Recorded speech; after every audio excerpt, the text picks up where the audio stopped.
I grew up in a welfare family. My father was in prison a couple of times. Both my parents were alcoholics, and I never want anybody to have my childhood. But I'm so fortunate to have had that childhood because it's the catalyst for the creation of Friends of the Children.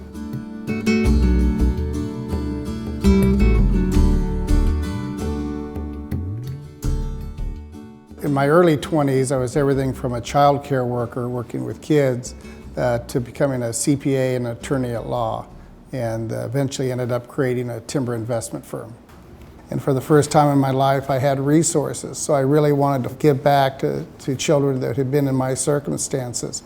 And that's when I created Friends of the Children. We basically asked for the most difficult children in the school, the most challenging children, and the children that are going to end up in difficult circumstances as adults. Then we make a long-term commitment. Most people stay 6 to 18 months. We stay 12 years. And then maybe for the first time, a child knows an adult genuinely cares about them. And now that we've been doing it for 17 years, we've seen the results. And we've had 5 graduating classes, and 92% of the children have stayed out of the juvenile justice system.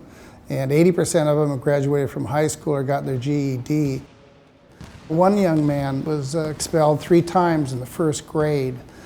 His father was in prison at the time. He actually finished 2 years of college and has chosen to go on to other schooling. But nobody would imagine that young man would have ever gotten out of grade school, let alone high school.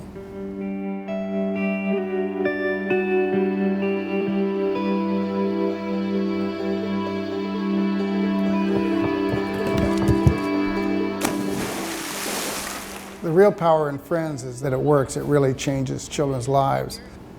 Before I died, I wanted to change one child's life in reality, not talk about it, not go to a conference, really change a child's life.